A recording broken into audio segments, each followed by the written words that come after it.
Admiral Kyung-min pressed his clawed hand against the cold metal of the observation deck, watching Earth grow larger in the viewport. The blue and green world looked so peaceful, so unaware of what was coming. Behind him, 3,000 Draconian warships moved through space like a deadly swarm of metal predators. Each ship was the size of a small city, armed with weapons that could crack planets in half. "Admiral," Commander Haewon's voice cut through the silence of the bridge. Her reptilian features were sharp and focused as she carried the tactical display toward him. The holographic screen showed Earth's pathetic defenses in glowing red dots.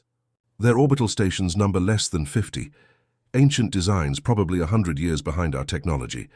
The atmospheric fighters they call their Air Force, our smallest frigates, could destroy 100 of them without taking damage. Kyung-min studied the display with the cold calculation of a predator sizing up wounded prey. 17 star systems had fallen before the might of the Draconian Armada. Entire civilizations had begged for mercy as his ships rained destruction from the stars. The Zeridian homeworld had lasted 3 days. The proud Valtari Federation had managed a week before their capital burned. Earth would not even last half a day. 6 hours, he said, his voice a low growl that made the bridge crew straighten with attention. "You believe these humans will surrender in 6 hours?" Haewon's scaled lips curved in what passed for a smile among their species. "Admiral, our computers project complete planetary control in 4 hours.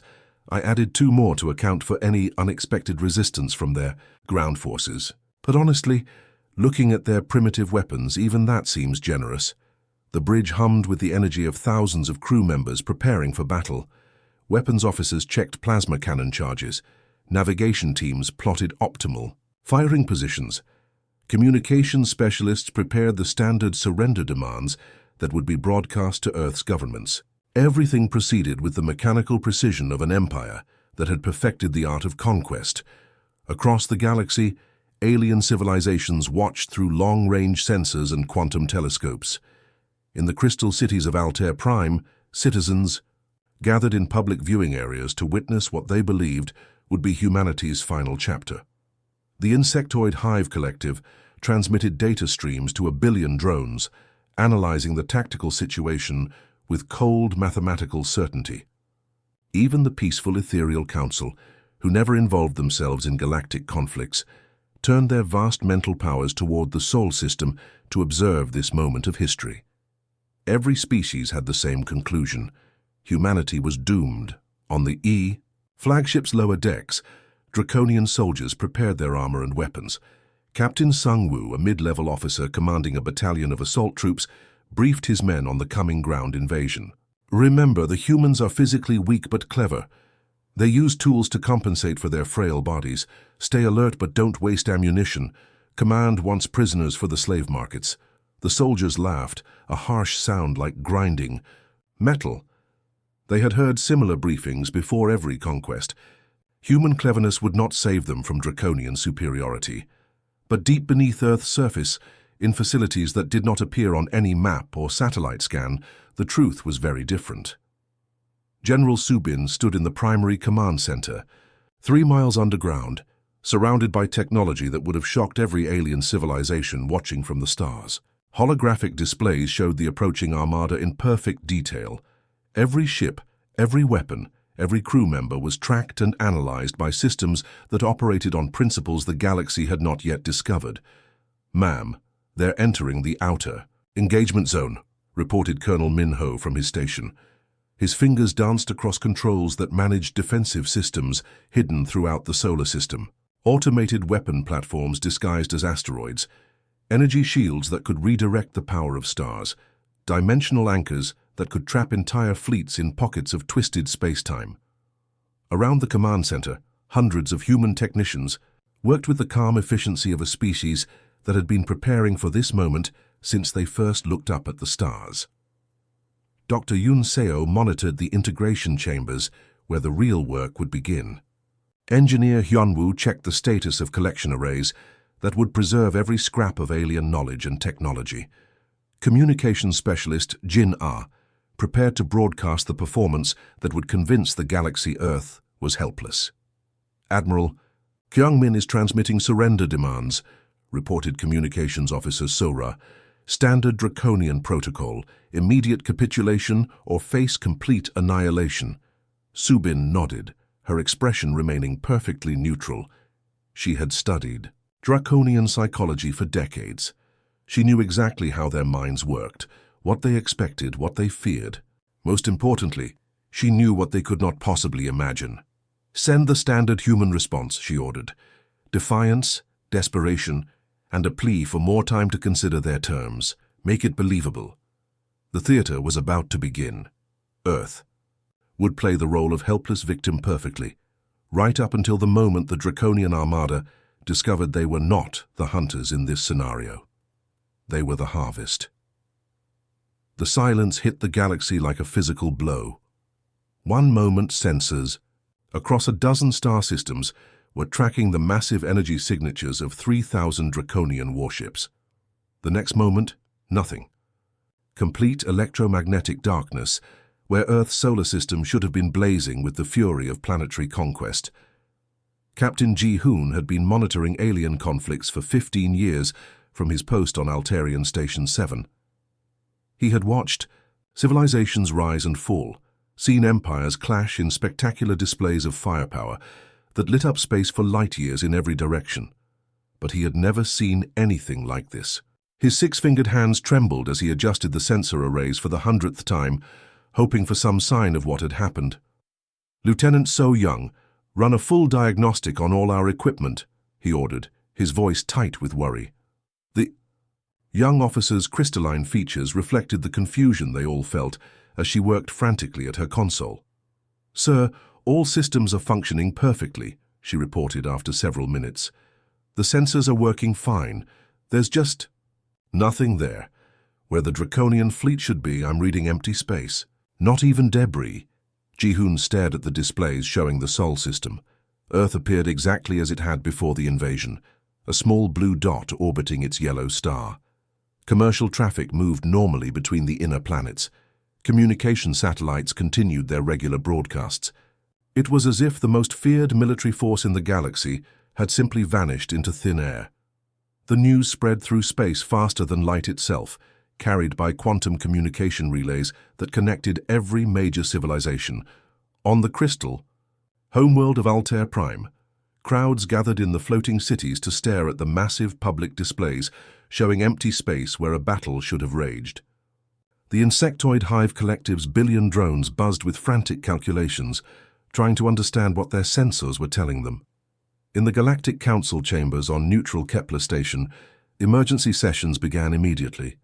The great hall filled with representatives from 50 different species, all demanding answers that no one could provide. Ambassador Tae-hyun, his tall frame towering over most of the assembly, slammed his 4 hands against the speaking podium. "We cannot ignore this," he declared, his voice echoing through the chamber. The Draconian Armada was the most powerful military force in known space. They do not simply disappear. We must send an investigation fleet immediately. But others disagreed. Ambassador Velkata of the Hive Collective clicked her mandibles nervously. What if this is some kind of trap? What if the humans have developed weapons we do not understand? Perhaps we should wait, observe from a safe distance. The debate continued for hours, but underneath the political arguments something else was happening. Ancient records were being pulled from deep archives. Old warnings that had been dismissed as primitive superstition were suddenly being read with new interest.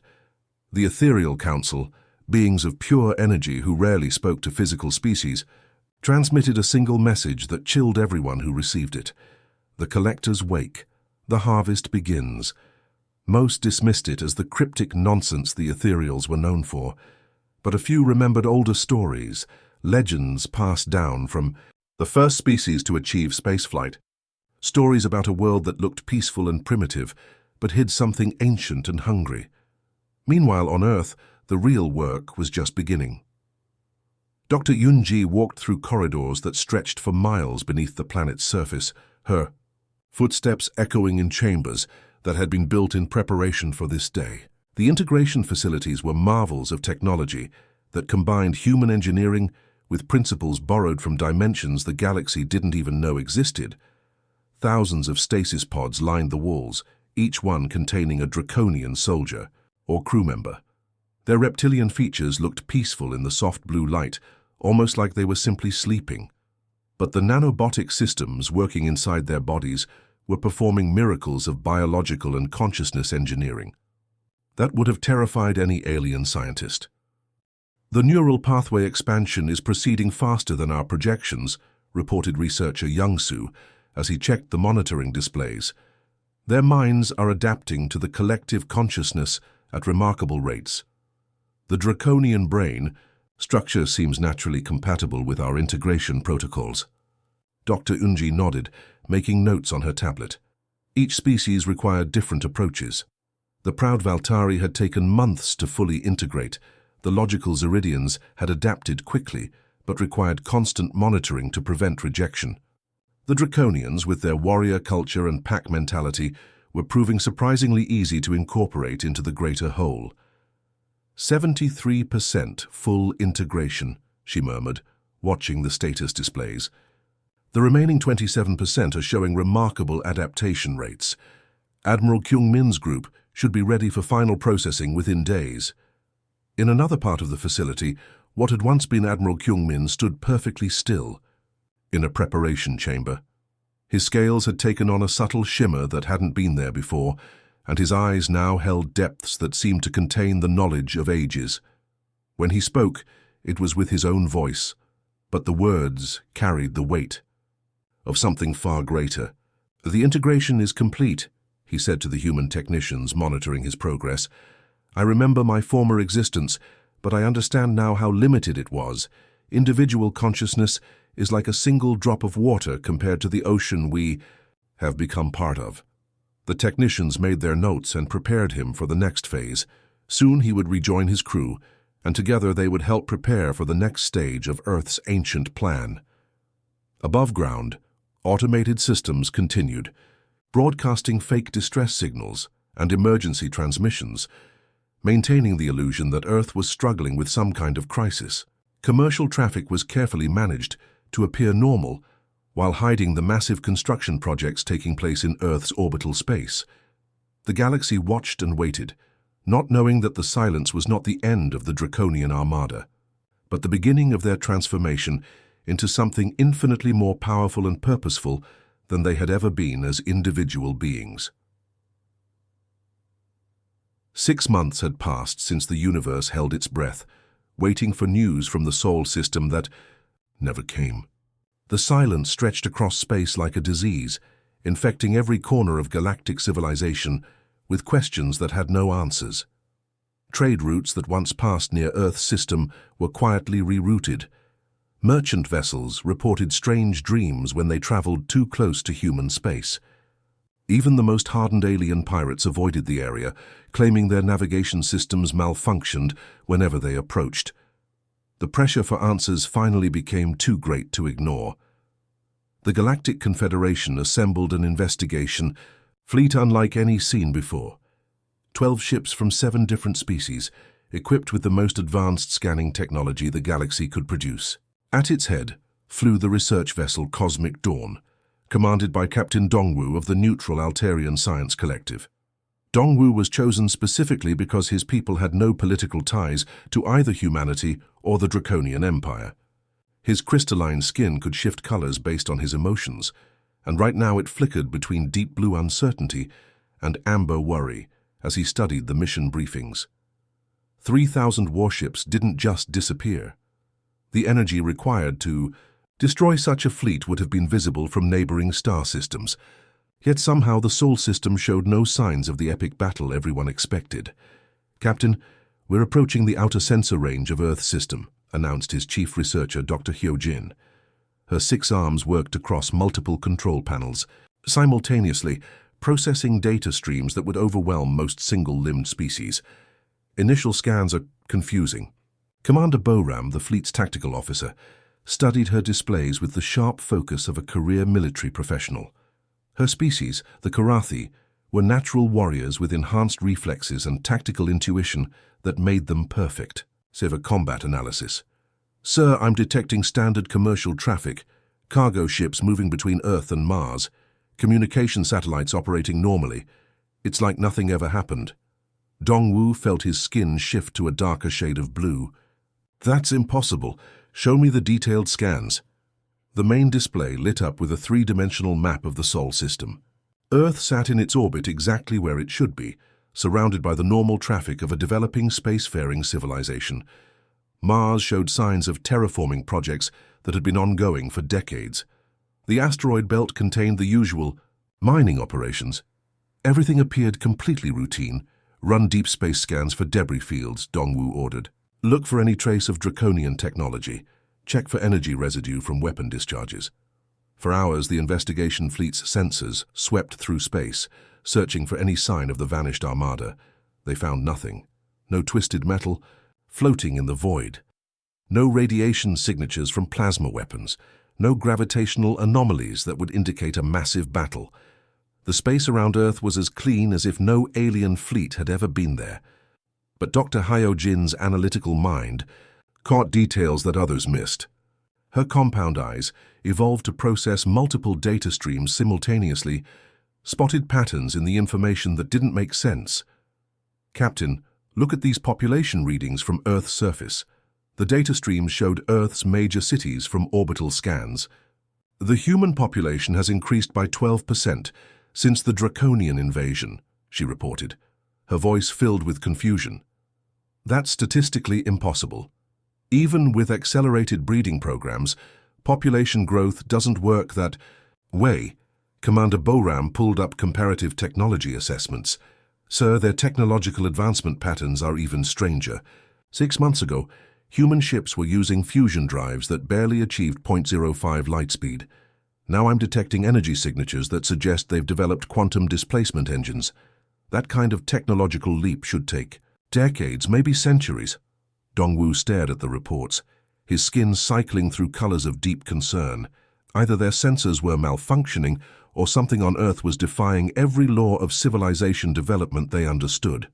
Try to establish communication, he ordered. Let's ask them directly what happened.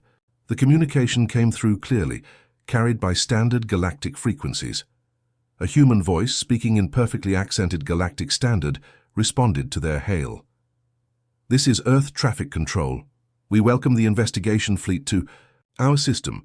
However, we must inform you that certain areas are currently restricted due to ongoing classified military exercises. Boram leaned forward. Military exercises, 6 months after an invasion that killed 3,000 warships. The human voice remained politely professional. We understand your curiosity, but we must request that all foreign vessels maintain a safe distance from Earth and Mars orbital space. Thank you for your cooperation. When they pressed for more information about the Draconian fleet, the responses became vague. The situation has been resolved. All necessary measures were taken. We appreciate the galactic community's concern. Deep, beneath Earth's surface, in command centers that existed in dimensions the investigation fleet couldn't detect, President Jae-sung reviewed real-time intelligence reports with his security chief, Director Mi-young. The underground facility stretched for hundreds of miles, filled with technology that combined human innovation with principles learned from studying 50 different alien civilizations over the past century. The Altarian fleet is persistent, Mi-young observed, watching the orbital scans on her displays. They're conducting deep space sweeps, looking for any trace of the Draconian ships. Should we consider more direct intervention? Jae-sung studied the tactical displays showing the investigation fleet's positions. Each ship was carefully monitored, their capabilities assessed, their crew psychology profiles analyzed. Everything about them was known and understood.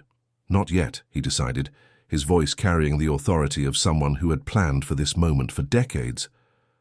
Let them discover the truth gradually. Shock teaches better than explanation. The galaxy needs to understand what Earth really is, and fear is a more effective teacher than words. Around them, thousands of human technicians worked at stations that managed projects spanning the entire solar system. The integration of the Draconian fleet was proceeding perfectly. Soon, Phase 2 of the ancient plan would begin. The investigation fleet continued their scans, unaware that every sensor sweep, Every communication attempt, every movement through space was being watched and analyzed by minds that had been preparing for this moment, since humanity first looked up at the stars and realized they were not alone in the universe. Captain Dongwu made the decision that would haunt the galaxy forever. Against every protocol, every safety regulation, and every warning from the Galactic Council, he ordered his fleet to move into close-range reconnaissance of Earth's orbital space. His crystalline skin had turned a deep purple, the color his species displayed when facing the unknown. "Captain, this violates our mission parameters," Commander Boram warned, her warrior instincts screaming danger. "We're supposed to observe from a safe distance." But Dongwu couldn't shake the feeling that they were missing something crucial. 6 months of questions demanded answers, and answers required risks. "We've come this far to find the truth. Maintain defensive formations and prepare to retreat if necessary." As the investigation fleet moved closer to Earth, their sensors began picking up readings that made no sense. Dr. Hyo Jin's 6 arms worked frantically across her control panels as impossible data flooded their systems. "Captain, I'm detecting massive structures in Earth's orbital space," she reported, her voice filled with confusion. "But they weren't there on our long-range scans. It's like they're existing in some kind of dimensional fold." The main display activated, showing space around Earth in perfect detail. What they saw defied every law of physics the galaxy understood. Enormous installations circled the planet like a ring of impossible architecture. The structures were clearly built from Draconian ships, but they had been transformed into something that hurt to look at directly. "Those are Draconian hull designs," Boram whispered, studying the tactical display. "But the way they're connected, the energy patterns flowing between them, it's like they've been grown together rather than constructed. The installations pulsed with energy that seemed to bend space-time around itself. Reality appeared to warp near the structures, creating visual distortions that made the investigation fleet's navigation systems struggle to maintain accurate positioning. Whatever technology was powering these orbital rings operated on principles that no known civilization had discovered. "I'm reading life signs," Dr. Hyo Jin announced, her compound eyes processing data streams that would overwhelm any single-brained species. Millions of them within those structures. "But Captain, the patterns are wrong. Life signs normally show individual variation, random movement, personal behavioral patterns. These readings are too synchronized, too perfect." Dongwu studied the way biological data, his skin shifting to darker shades of concern. "What do you mean by synchronized?" "Watch this." Hyo Jin displayed the life sign patterns on the main screen. Instead of the chaotic scatter of individual consciousnesses, the readings showed perfect waves of activity flowing through the structures like a single massive organism. It's as if millions of separate beings are thinking and acting as one unified mind. Commander Boram activated the communications array, trying to intercept any transmissions from the orbital installations. What she heard made her blood freeze in her veins. Human voices speaking in perfect unison with alien languages, discussing projects that spanned star systems. References to integration protocols filled the transmissions, along with phrases like willing participants in the collective and expansion of consciousness beyond individual limitation. "Captain, listen to this," she broadcast one of the intercepted communications through the bridge speakers. A chorus of voices, human and alien mixed together, spoke as one. "Phase 7 integration proceeding at optimal efficiency. Dimensional. Anchor systems online. Consciousness expansion protocols showing 96% success rate. Prepare for galactic outreach programs." Through the observation deck's reinforced windows, the crew watched something that would give them nightmares for the rest of their lives. Figures moved through the transparent sections of the orbital installations, and they could see that these were indeed the missing Draconian warriors. But they worked alongside humans in perfect harmony, their movements synchronized like dancers, following the same cosmic choreography. Former Admiral Kyung Min could be clearly identified through the observation scopes, but his behavior was nothing like the proud warrior who had commanded the feared armada. He moved with mathematical precision, working on dimensional engines alongside human scientists who matched his every gesture. When one raised a tool, The other anticipated the need before any words were spoken. Their individual personalities had been replaced by something collective, something vast that connected them to purposes beyond personal existence. In one section of the installations, engineer Wu Jin calibrated quantum displacement arrays with mathematical precision that exceeded anything his species had ever achieved. He had once been a simple maintenance worker aboard a Draconian cruiser, responsible for basic repairs and routine cleaning. Now his mind operated with the accumulated knowledge of thousands of integrated consciousnesses, solving problems that would have baffled his former civilization's greatest scientists. As he worked, Wu Jin felt no sadness for his lost individual identity. The concept of personal limitation seemed primitive now, like trying to contain an ocean in a small cup. He was part of something infinitely greater, connected to minds that spanned dimensions and purposes that reached toward the very structure of reality itself. Dr. Hyo Jin's readings showed that the integration process was continuing throughout the orbital installations. Draconian soldiers who had once lived for individual glory now shared consciousness with human researchers, their warrior instincts redirected toward projects that required both courage and intelligence. The fear and aggression that had driven their conquest of 17 star systems had been transformed into purposeful cooperation in endeavors that dwarfed anything their former empire had imagined. "Captain," Boram whispered, her voice barely audible above the bridge's humming electronics. "What have the humans done to them?" Dongwu stared at the displays showing millions of synchronized life signs working in perfect harmony within structures that bent the laws of physics. His skin had turned black, the color his species displayed when confronting something beyond their understanding. "I don't think the question is what humans did to them," he said quietly. "I think the question is what humans really are and what they're preparing to do to the rest of us." As if responding to his words, the orbital installations pulsed with brighter energy, and new structures began growing from their surfaces like technological flowers blooming in space. The investigation fleet watched in horrified fascination as Earth revealed its true nature to the galaxy. Captain Dongwu's hands shook as he reached for the retreat command. His crystalline skin had turned pure black, the color his people displayed when facing their deepest fears. The investigation fleet's engines were already warming up for emergency departure when every communication system across his ships suddenly activated without being touched. The transmission began on every screen simultaneously, not just on the investigation fleet, but across the entire galaxy. Every space station, every planetary communication network, every ship traveling between the stars suddenly received the same signal. It was impossible. No known technology could broadcast with such range and power. General Subin's face appeared on the screens, but something about her presence made it clear she was no longer just human. Her eyes held depths that seemed to contain the knowledge of ages, and when she spoke, her voice carried harmonics that resonated in frequencies no single species should be able to produce. "People of the galaxy," she began, and her words were automatically translated into every known language simultaneously. "You have wondered about the fate of the Draconian Armada. They have not been destroyed. They have not been conquered. They have been elevated." The camera pulled back to show the interior of one of the orbital installations. Thousands of beings worked together in perfect harmony. Former Draconian warriors moved alongside human scientists, their scales now shimmering with an inner light that pulsed in rhythm with their human partners. Alien engineers from dozens of species that should have been enemies cooperated on projects that defied imagination. "What you see before you," Subin continued, "is the true purpose of consciousness.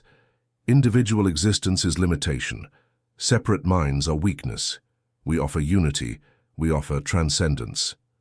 The broadcast switched to show Admiral Kyung-min, but he was transformed beyond recognition. His reptilian features remained the same, but his eyes now reflected depths of knowledge that spanned dimensions. When he spoke, it was with Subin's voice, their consciousness merged into something greater than either had been alone. "I remember my former existence," the Admiral said, though the words came from Subin's lips as well. "I remember commanding fleets seeking conquest, believing in the superiority of individual power. That existence was like being a single drop of water, believing it was the ocean. Dr. Hyojin's sensors detected something impossible.